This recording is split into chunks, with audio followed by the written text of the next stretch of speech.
नमस्कार दोस्तों, कैसे हैं आप सब। स्वागत है आपके अपने YouTube चैनल विजय पिपरे ऑफिशियल में।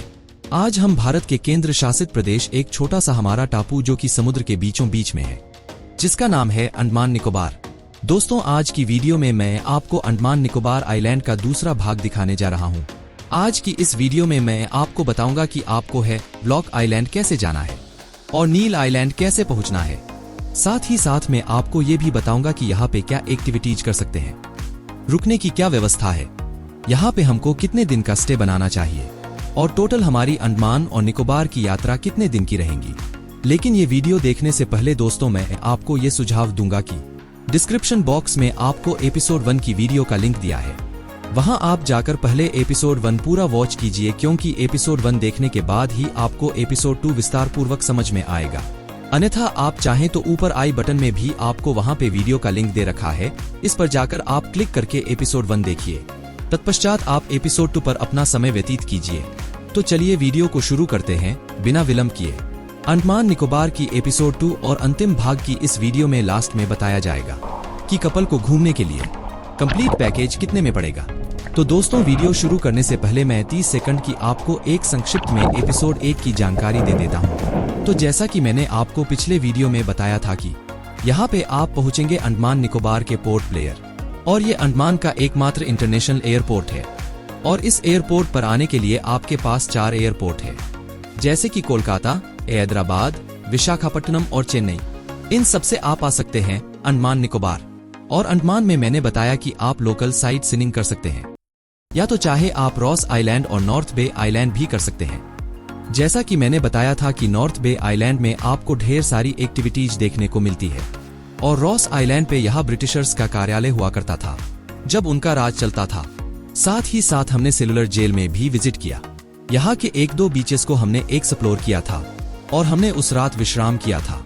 डे नंबर 2 से, यानी कि आज की इस वीडियो से दोस्तों, मैं आपको बताने जा रहा हूँ कि आपको निकलना है यहाँ से हैवलॉक आइलैंड के लिए।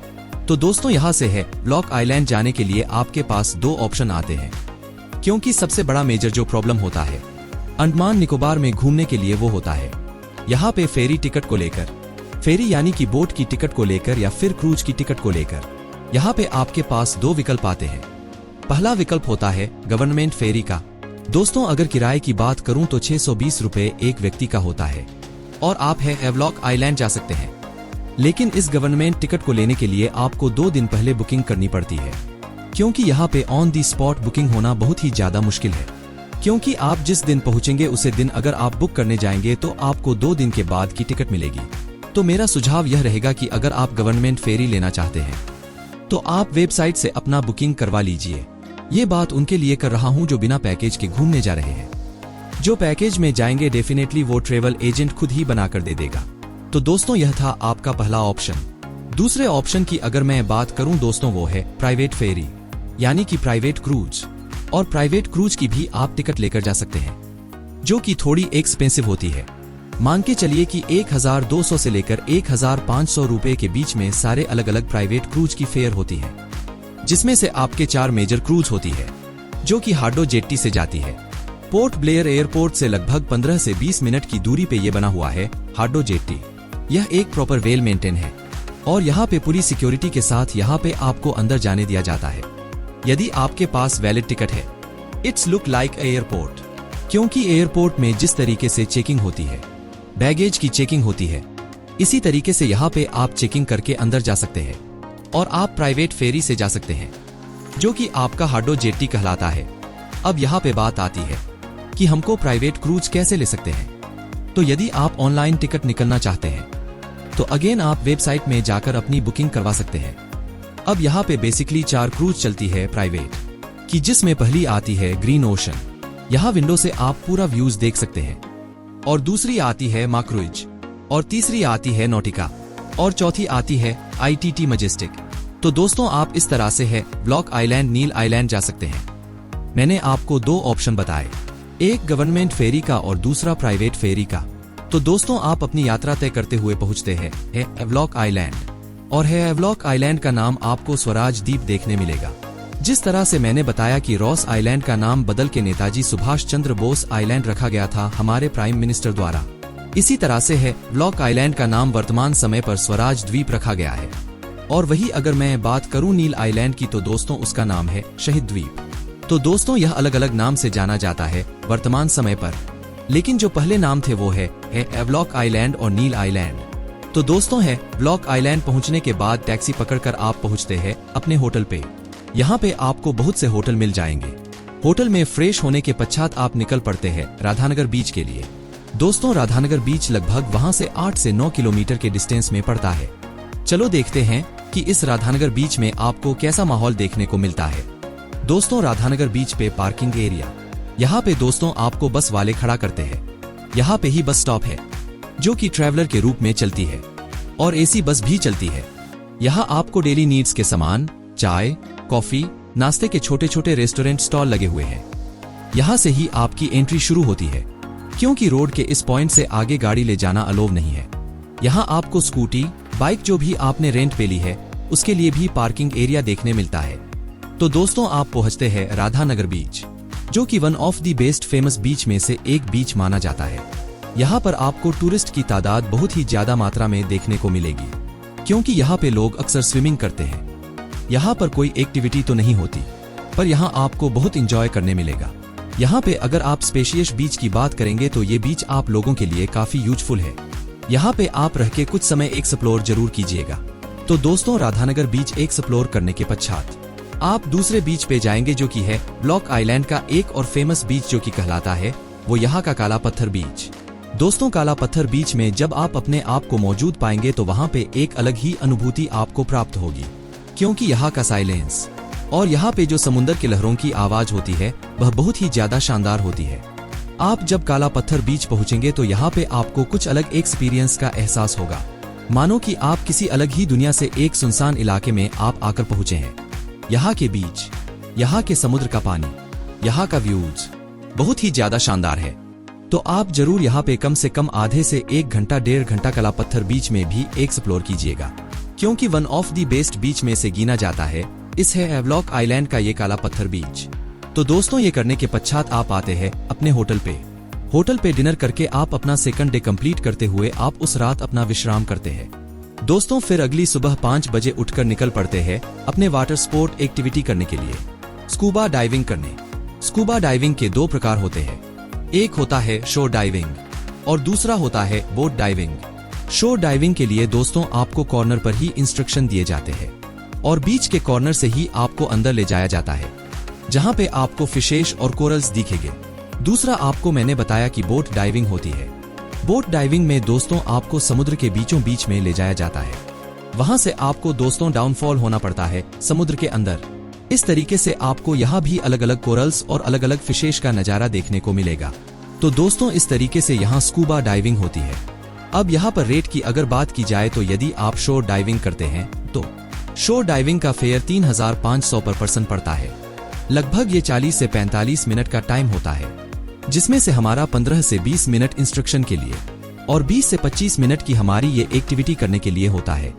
और वही अगर बात करें बोट डाइविंग की तो दोस्तों बोट डाइविंग का फेयर 5500 पर पर्सन पड़ता है और बोट डाइविंग में भी लगभग 40 से 45 मिनट का ही टाइम होता है।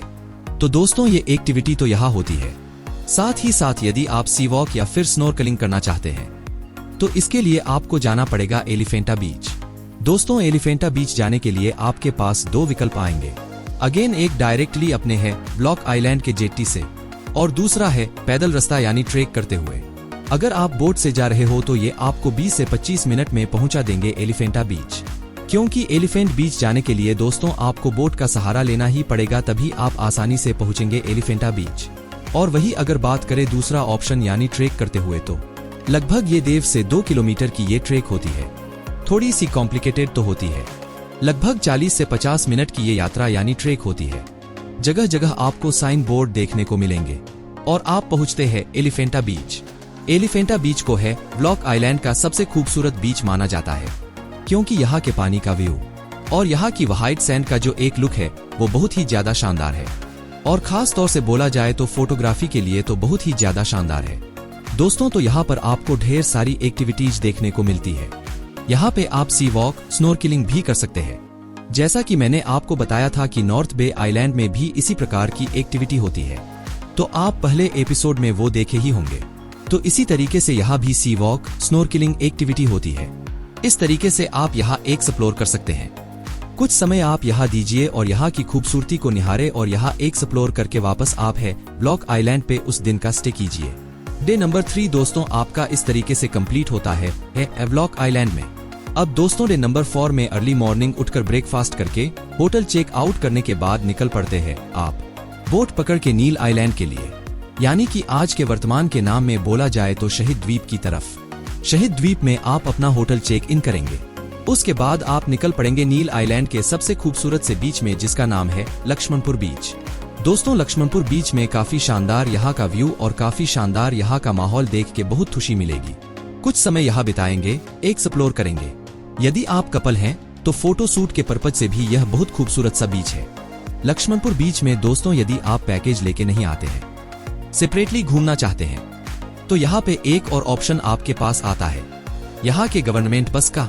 दोस्तों है हैवलॉक आइलैंड में और नील आइलैंड में, दोनों ही आइलैंड में चलती है स्टेट ट्रांसपोर्ट की बस, और आपको ये लगभग 24 से 25 रुपए में एक बीच से दूसरे बीच आपको डायरेक्टली पहुंचाती है। तो यदि आप चाहे तो ये भी कर सकते हैं, क्योंकि आपको बस का ऑप्शन बहुत ही चिप पड़ेगा और आप एक बीच से दूसरे बीच घूमने जा सकते हैं। हैवलॉक आइलैंड में भी ये फैसिलिटी है, साथ ही साथ नील आइलैंड में भी ये फैसिलिटी आपको देखने मिलेगी। या आप चाहे तो स्कूटी भी हायर कर सकते हैं, स्कूटी से पूरा आइलैंड घूम सकते हैं। स्कूटी उसी आइलैंड में वापस देकर और बोट के माध्यम से आप वापस अंडमान के पोर्ट ब्लेयर जाइए। तो ये दो ऑप्शन आपके पास हैं। आपको आइलैंड घूमने के लिए कि आप बस से घूम सकते हैं या फिर आप घूम सकते हैं स्कूटी से। दोस्तों अब बात करते हैं नील आइलैंड के दूसरे सबसे खूबसूरत बीच की, वो है यहाँ का भरतपुर बीच। दोस्तों भरतपुर बीच वन ऑफ दी बेस्ट बीच कहलाता है हमारे नील आइलैंड का, यानी कि शहीद द्वीप का। और भरतपुर बीच में दोस्तों एक्टिविटीज भी होती है, जैसे कि स्विमिंग, स्नॉर्कलिंग, स्कूबा डाइविंग। बीच में तो दोस्तों कहना चाहिए कि एक्टिविटीज तो ऑलमोस्ट आपको हर जगह देखने को मिल जाती है। ये डिपेंड करता है कि आप कौन सी जगह पे करना चाहते हैं। यदि भरतपुर में करना चाहते हैं तो आप वहां भी कर सकते हैं, जो कि बहुत ही खूबसूरत है। तो दोस्तों यहाँ पे आप समय दीजिए, घूमिए और उसी नाइट आप नील आइलैंड में स्टे कीजिए।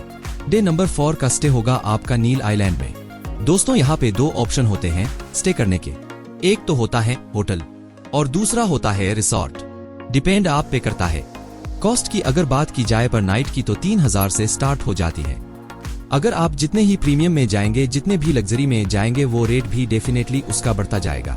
खाने पीने की अगर बात की जाए तो खाने पीने की यहाँ कोई तकलीफ नहीं है, चाहे आपका है ब्लॉक आइलैंड हो चाहे आपका नील आइलैंड हो।